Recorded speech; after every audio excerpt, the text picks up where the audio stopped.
Welcome to the Called to Love podcast, where we discuss all things adoption and foster care and dive into the practical, the clinical, and most importantly, the biblical perspectives to help you and your family thrive. I'm Summer Colbert, adopted mom, director of adoption and foster ministry, and champion for the Arkansas Baptist Children and Family Ministries. Adoption and foster care aren't just a process. They are both unique invitations to go on a journey with the Lord where you will experience life-changing opportunities to grow in your faith and learn to love in an entirely new way. One thing is for sure, being called to love means you will never be the same. Hey families, welcome back to the Called to Love podcast. I am so excited to dive into today's topic. We're going to be talking about becoming screen savvy families, why it's important for us as foster and adoptive parents. And I'm bringing in an expert from Focus on the Family and the Plugged In team who just wrote a resource that is going to be so helpful to this topic. Welcome, Adam Holtz, to the show. Let's dive into this conversation. Adam, welcome. Thank you so much for being here today. You bet. Thank you, Summer. And listeners, today we are talking about a very important conversation that we revisit regularly on the show because you can never have too much information around becoming a screen savvy family because screens are a part of our lives. We are very much a media saturated world. And so Adam is joining us with a great deal of expertise on becoming a screen savvy family. His new book is titled Just That and helps us to know how to navigate a media saturated world and why we should. So, Adam, let's just kick off the conversation by Yeah. asking you, how do Christian parents keep up with their kids' screen consumption? I mean, because that is just, it's not a question of if, but it's a question of Yep. when. And so, how do we go about doing that? Well, one of the things that we talk about in the book, and the book, I should say, has been written by our entire plugged in team. So I think I wrote 5 chapters of the 12 in the book. Um, I think that we have to let go of perfection, right? And some of us as parents are more given to that than others. And Right. I think the related thing, and maybe this is more for guys, maybe wives who are listening will relate to this, is all or nothing thinking, right? Mm, I have to solve the entire problem right now in one fell swoop. And so, yeah. one of us as a parent gets convicted and we realize, "Oh, we've got to make changes. We're throwing out all the screens," right? Well, it's kind of like if you realize you're in debt, it's like the equivalent of saying you're going to stop spending money. Or if you realize, "Oh, that's weird. I'm 50 pounds overweight. I need to go on a diet. I'm going to just stop eating," right? Anybody who's, tried to just stop eating as a dieting strategy, it doesn't work very well. It's And very true. so one of the things that we talk about in the book is instead of that sort of all or nothing or that perfectionist approach, how do we come at this problem where we are setting achievable goals with our media habits as a family and then beginning to gradually change the culture of our family and the way that we interact with technology, right?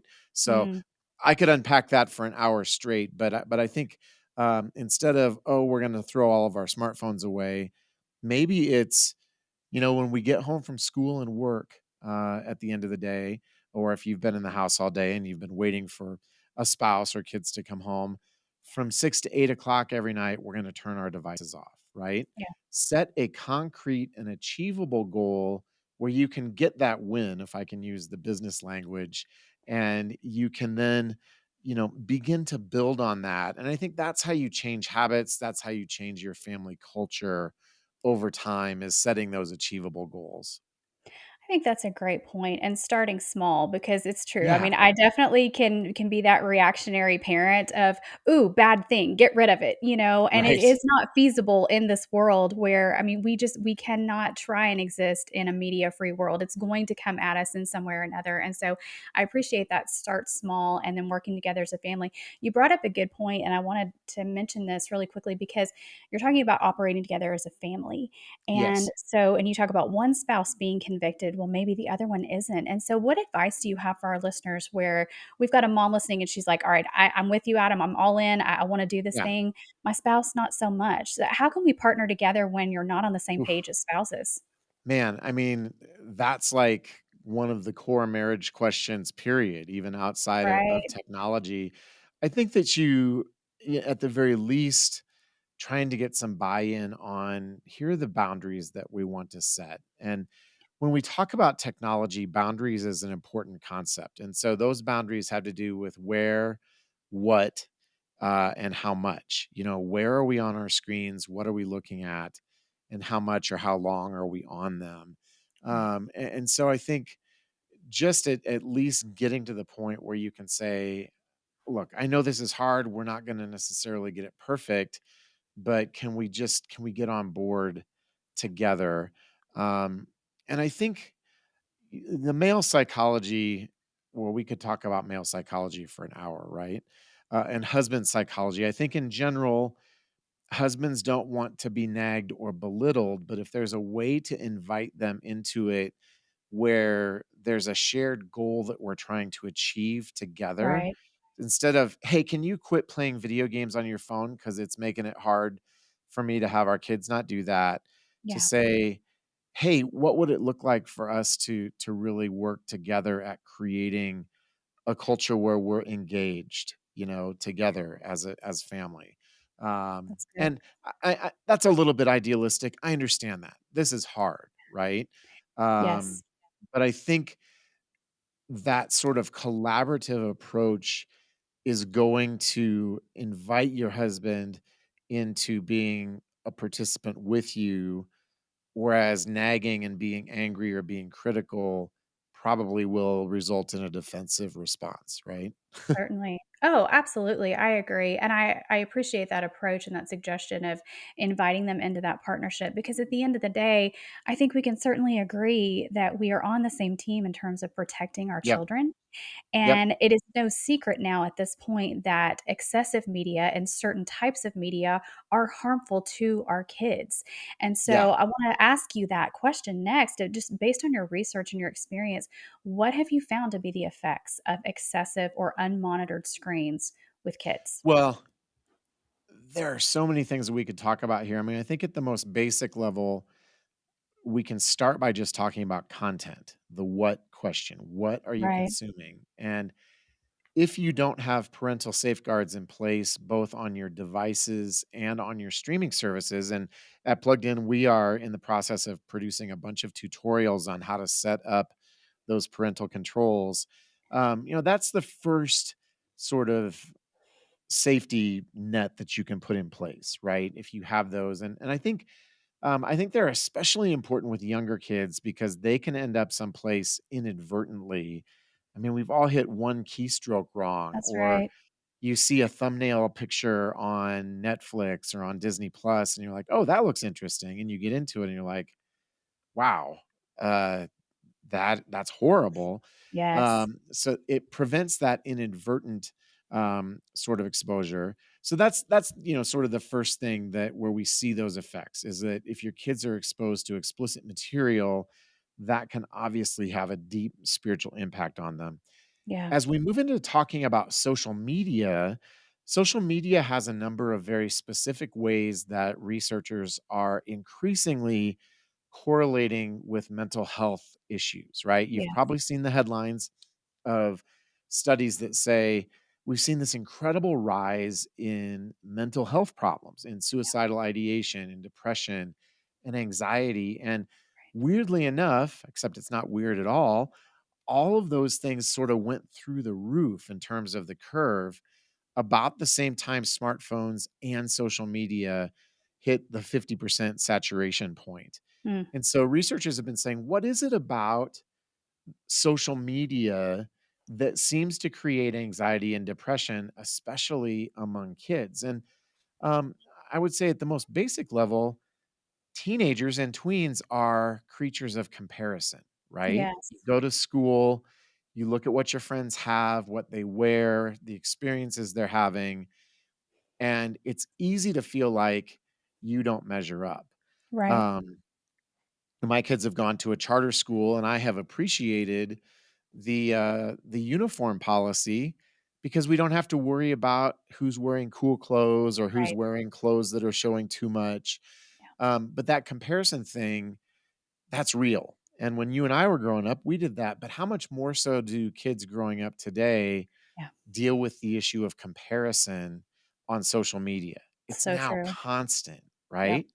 right? So that comparison thing, and even as adults, I mean, I might hop on Facebook or Instagram and I have some friends who's having an awesome vacation. They're taking the trip of a lifetime to Bora Bora. And I'm like, I, I want to go to Bora Bora. Right. And like, even as adults, we can start to feel like, oh man, my life is not that great because I don't get to go to Bora Bora. And obviously I'm using an example that's deliberately a little bit exaggerated.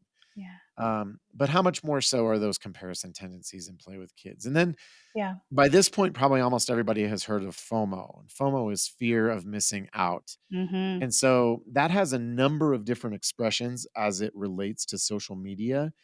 If, for example, you have a child that's on social media and they find out all of their friends got invited to something and they didn't, right? Right. Or somebody got to go to the Taylor Swift concert and they didn't. And again, it gets to the comparison thing of Right.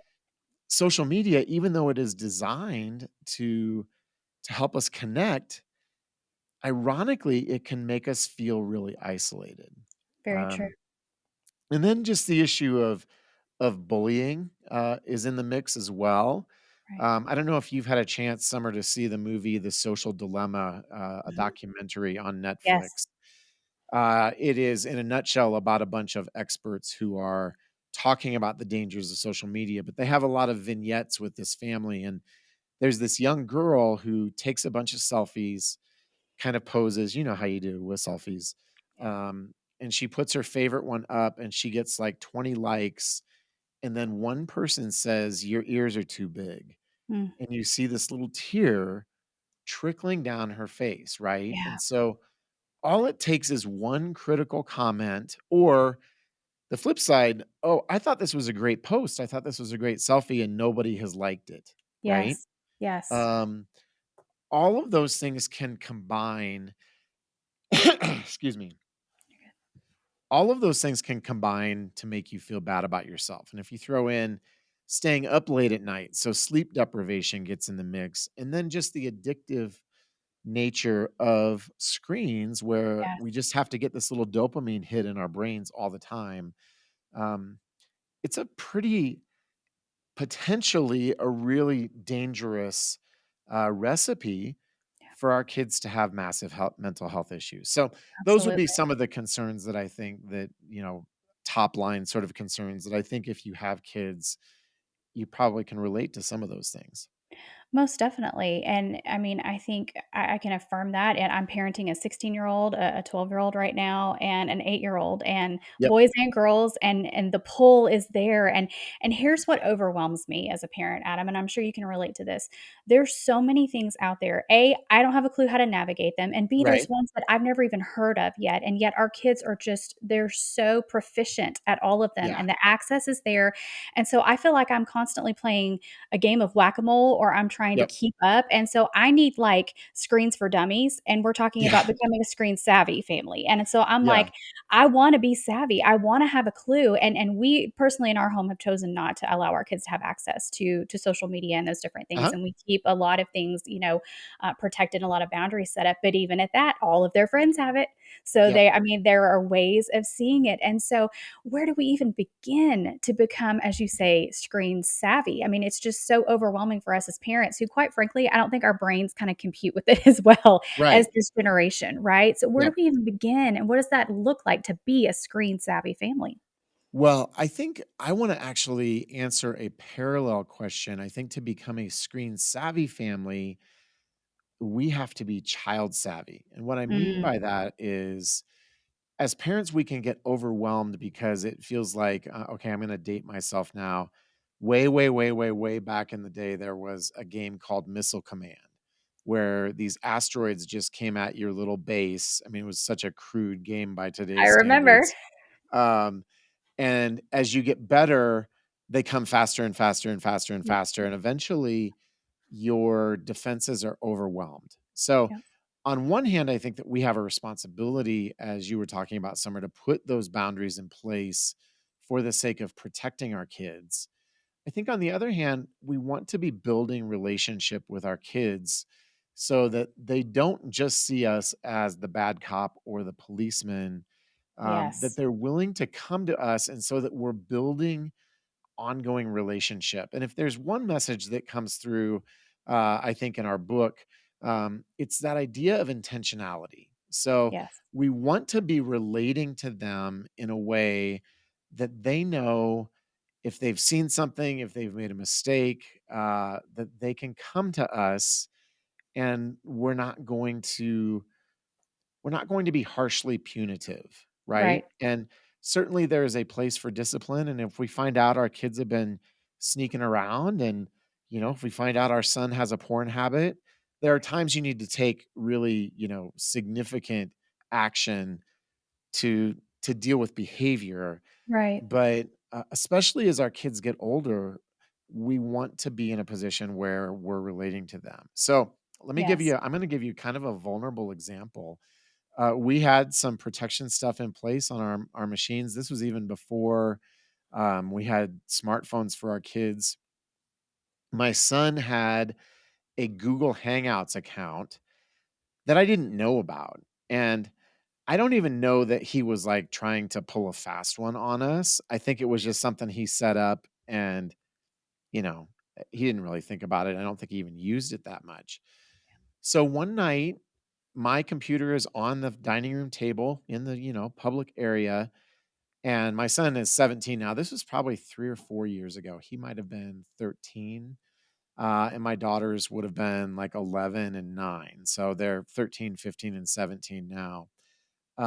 They're like, "Dad, you got to come see what's on Henry's screen." And of course, if you have children, there's nobody who excels like a child at getting another child in trouble, For right? sure. So Yes. I walk over there, and there's a selfie of a topless woman. Mm. And her head is not in view. It's just the torso. Yeah.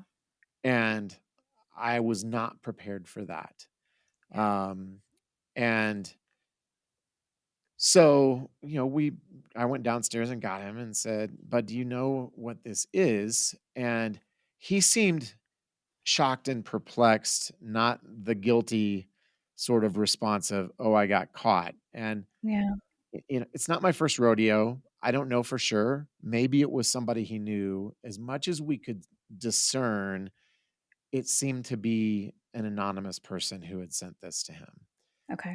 Because he cried for like the next 3 hours, and he just said, Oh. "I just feel so violated." And I remember him saying, "Why would anybody put a naked picture of themselves on the internet?" And Yeah. I was both relieved and heartbroken that seemed like a new idea to him, Yeah. but this was our sort of first exposure with it. Now, Right. I'm not going to say that we always get it right, but I think in those moments, sometimes we have to decide, am I going to respond harshly, or are we going to engage in conversation? And so we had Absolutely. about a 3 hour conversation with all of us in our family about sexuality, about our bodies, about when you put an image like that out into the internet, you've lost control over it. You don't Right. know where it's going. And on one hand, I certainly wish that had never happened, and I wasn't even sure how it happened. Mhm. And on another hand, I felt like, okay, this is not perfect. I wish this hadn't happened, but this is a moment where we can have some really significant conversation about Yes. this issue. So I Wow. forget what your question was. I just sort of went off on that story. But again, I No, that's think that great. I think that we can beat ourselves up when we find out our kids have seen something we wish they hadn't seen. Yeah. Um, but that happened. So Yeah. what does it look like to move forward together in a healthy way, focusing on relationship and focusing on building trust?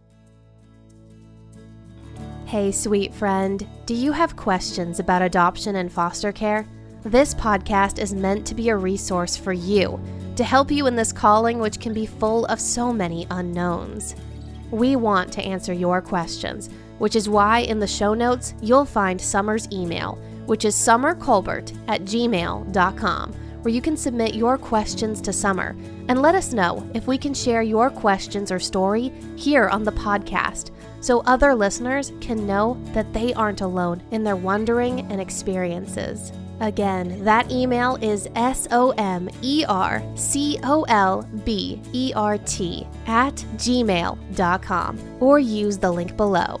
You are not alone in this journey, sweet friend. Now, let's get back to the conversation. I love that. And I think that's a hard truth and reality for parents to swallow, myself included, of you just really hope that you can do everything you can so you don't have that moment, that first Yep. exposure moment. But the Yeah, reality is it's coming in one way or another. it And I is. absolutely despise the truth of that. I hate that the enemy has it in every corner lurking, and that the Yeah. algorithms and everything is set to have it revealed at some point in some way to our kids. It just infuriates me. But to your Yep. point, I have no control over that. But I Right. do have control over my response, over the boundaries, Yes. and over my intentionality and my relationship with my kids. And Yeah. so that is when, because we were talking about really just like what it looks like to be a screen savvy family. And what I'm hearing from everything that you've shared is, first, it starts with relationship with our kids.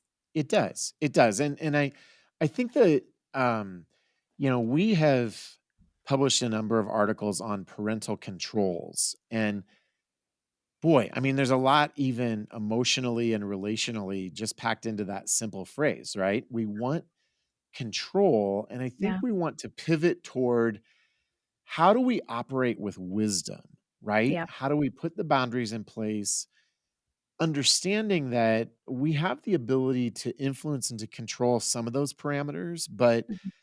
we don't have the ability to control everything that's out there. Right. And sometimes conversations will lead in directions where we had no idea that it was going to go in this direction. I was talking with my Right. son recently about pornography, and it's just sort of an ongoing conversation. Is Yes. this an issue? Do you find yourself wrestling with this? What's going on Right. with your friends? Yep. Um, have you been anywhere where you've seen something, and not in a grill them like an interrogator way, but just this Right. ongoing conversation? And Yes. and my son said, "Well, not really wrestling with that, but I do have a friend that, just said he's really trying to shake his drug habit." And I'm like, "What?"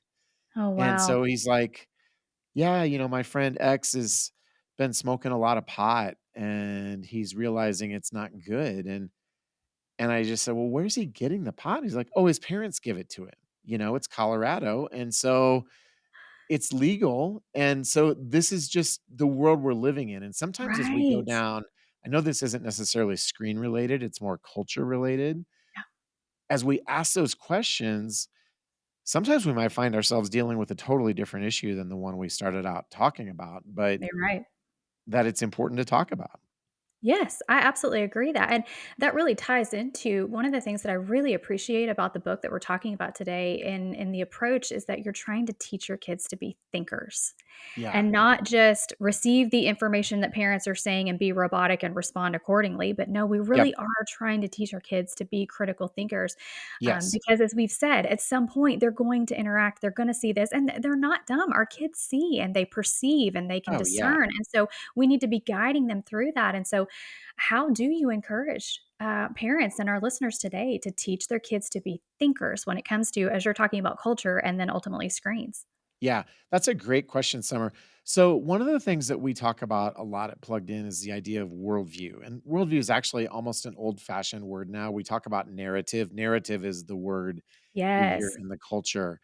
Um, we can begin to just integrate into our interaction with entertainment asking questions. And so, your kids don't become critical thinkers accidentally on their own. You have to model it for them. Right. And so what that looks like is, instead of just being passive consumers, because the culture just wants us to consume passively, we Right. say, okay, we're going to watch this show together. We may even hit the pause button and we're going to talk about it afterwards. So when we talk about intentionality, that intentionality flows through to, what did you think about that story? Right. And it can start when our kids are really young. What did you like about that story? Or what character did you like? Why did you like them? And as they get a little bit older, our questions can get a little more sophisticated, like who did you identify with? Right. And then we can go another step. How did people behave, and did people behave in ways that made you uncomfortable? Were there any consequences for their actions? One of the things, especially with Hollywood, is so often we see stories where people make horrible choices and there's no consequences. So Yes. just helping them to observe, oh, they lied, they cheated, they slept with somebody else as they get older and maybe they see something and it was just a big joke, right? And comedy Yeah. is really in particular guilty of this, Yes. asking them to think about that. And then how does this compare to what we believe? How is it similar? How's it different? So that we have a muscular faith and we don't have to be afraid of the world. I don't think we need to go pick battles, foolishly, but I Right. want my kids to know we have a faith that gives us a lens for how to see the world. Yeah. And so we have back and forth conversations all the time to the point where my daughters sometimes roll their eyes. But Same. then other times, out of nowhere, they'll ask me a question. I was bringing my daughter home from swimming practice a couple weeks ago, and she said, "So what's so bad about social media anyway?" I'm like, "I'm glad you asked." And that was the rest of the Absolutely. car ride home, right? Right. Um, so my family knows that we're going to talk about worldview and we're going to talk about the ideas that we're seeing. And when you do that regularly, it helps them to understand, even if they don't know they're learning it, we're modeling critical and biblical discernment for Yes. them. Yes, I absolutely agree with that, and I'm totally in that camp with you where my kids will now roll their eyes because I just sometimes I'm just the walking killjoy in our family because they'll Right, be like, "Listen to this song, it's amazing." I'm like, "Yes, but what's the message?" Or, "Oh my gosh, we right. gotta see this movie." "Yes, but what's the message?" I'm constantly doing that, but Yep. to your point, I'll have them come to me and go, I saw this commercial and look what they're actually emasculating the man." And I'm like, "Yes, mom for the win," Yeah. And it makes me so excited in those moments because you're right, they are watching, and to the point where, I mean, just basic, I might be watching something on the news or any kind of anything that I'm consuming myself, and the kids will come up behind me and go, "Is he or she good or bad?" Like, they want Yeah. that basic definition of good Yep. versus evil, and they're looking to me to define that for them, and so Yeah. that's a heavy responsibility to carry as a parent because I don't wanna just blow that off, but then there's Right. also the busyness of life, and you're like, "Well, we have to get to soccer practice in 20 minutes, and so I can't, give you everything." But to your point, the intentionality, and that's what I really appreciate about this idea of becoming this screen savvy family. So I am certainly not the first person to make this observation, but that time in the car with your kids, Yeah. they're a captive audience. Now, I don't want to get like Right. weird with the captive part, but I find that those are moments of sometimes surprising opportunity and vulnerability, Yes. where our kids will sometimes, sometimes if I come right at them with a question, they're like, "Yeah, not now, dad." Um, Other times they'll get in the car and they'll be like, "You are not gonna believe what happened." My Yes. 8th grader got in the car, recently, and one of her peers at school is having sex with a guy, and we talked about sex all the way home, and I'm Yeah. like, "Man, I don't want to be talking about this with my." I think she was 12 then, Yeah. or 13. I don't remember. Um, but this is the reality of where kids are at, and That's right. so one of the things that we talk about, and this deals with that and it deals with media in general, is the question of what are we seeking to fill our hearts? One of my favorite Yeah. passages of scripture is Psalm 16:11. You have made known to me the path of life. You will fill me with joy in your presence and Yeah. eternal pleasures at your right hand. And that's the 1984 NIV version.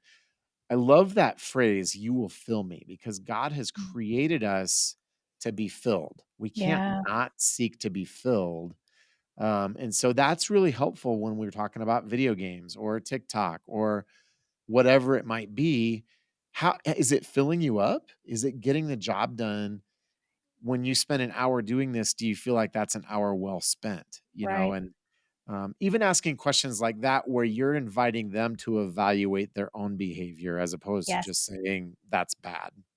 Yes, I completely agree with that, and we've had that conversation, especially with my 16-year-old, because he has asked for all the Yeah, things, and instead of us just going, "No, Instagram right. bad," I try to say, "What is the purpose? What are you hoping to gain? What are Yep. the potential risks? What are all these different things?" And ultimately, it's still been a no for us, and eventually, Yeah. he's going to become a man, and he's gonna be responsible for those choices, but I love this relational component that you're talking about, and everything else kind of filters through that when you've built trust as a family, and then Yep. you can sit down and rather it not being this idea of parents being dictators of how screens go in our homes, but actually it becomes you're thinking through, you're being filled with what is good, which is God's word, which is relationship as a family, all the things that God has designed for us in the Yeah. fullness of life in the family unit.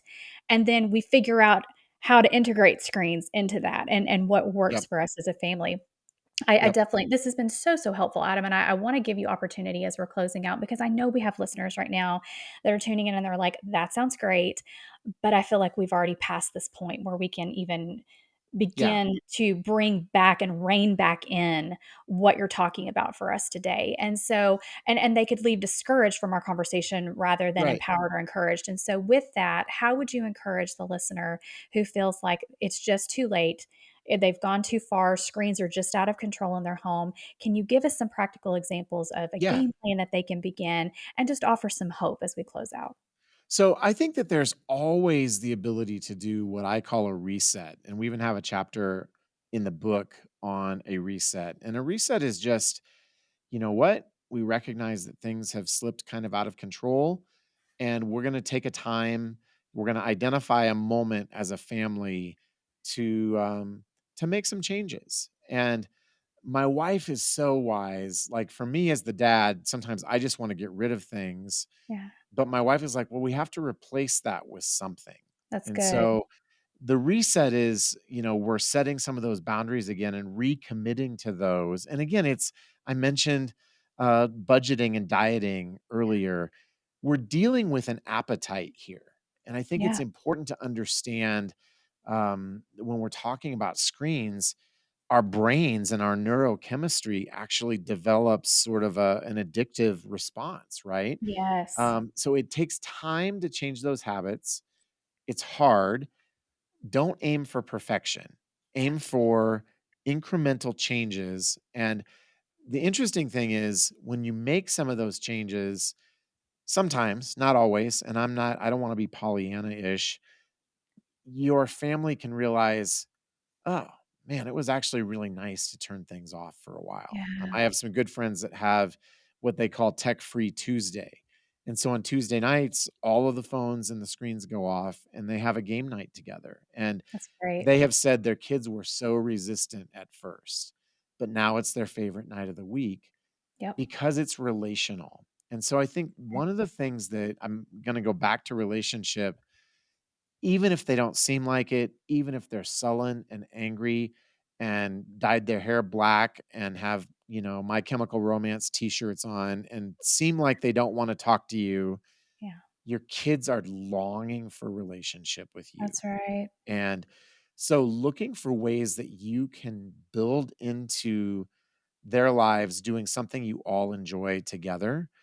We have tried to have, and we've been really inconsistent, a family game night.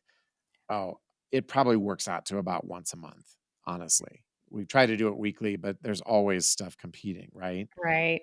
Um, everybody, I have one daughter, my youngest daughter loves it.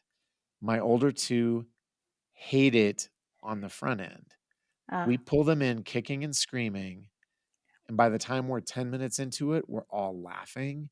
We have a good time. yeah. We'll play for an hour, and you never get done with that sort of intentional time and say, well, that was a waste of time, right? So true. So again, focusing on relationship, focusing on small and incremental change, um, and really just entering into your kids' worlds and trying to understand them. Because I think sometimes they push back, maybe rightly so, because we haven't taken the time to understand what's important to them. Yeah. And so sometimes I'll just say, hey, tell me about who you're engaging with on YouTube. And honestly, my wife and I are probably more permissive than some parents. We parent kind of intuitively. It's like, all right, seems like we've been on screens long enough. Let's go do something else, you Yep. know? So there are different ways that you can come at it. Um, but when we demonstrate to our kids that we're interested in their worlds, we're interested in the things that they're interested in, that's just another important layer of connection. Yes, I love that. Oh, that's so practical and that's very encouraging. And I love that you're honest enough to say, we're doing this, but my kids are kicking and screaming and there's wailing and gnashing of teeth. I Oh mean, I yeah. think we can all relate to that in some form or fashion, or some for our game nights, because we try to do the same thing. We'll have certain nights where nobody has football practice or nobody has basketball or cheer or whatever it Yeah. is. And I'm like, we are going to protect this night and I'm going to cook and we're either going to watch a movie, we're going to play games, we're going to do this.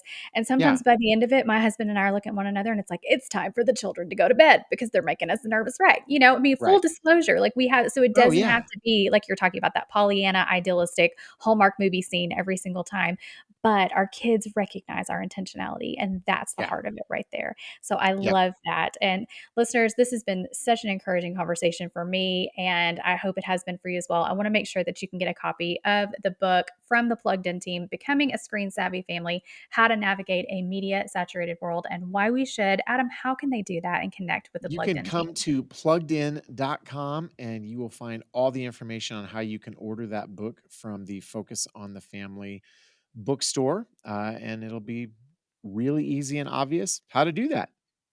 Fantastic. Well, as always, I leave that link in the show notes. So, listeners, if you are interested, please head over as soon as you are done listening today and get a copy of that book. Adam, thank you so much for your time today. It has been such a pleasure learning from you. You bet. Thank you, Summer. Thank you so much for listening to Called to Love today. I love to hear from listeners, and so I would love to connect with you to hear your stories and answer your questions right here on the show.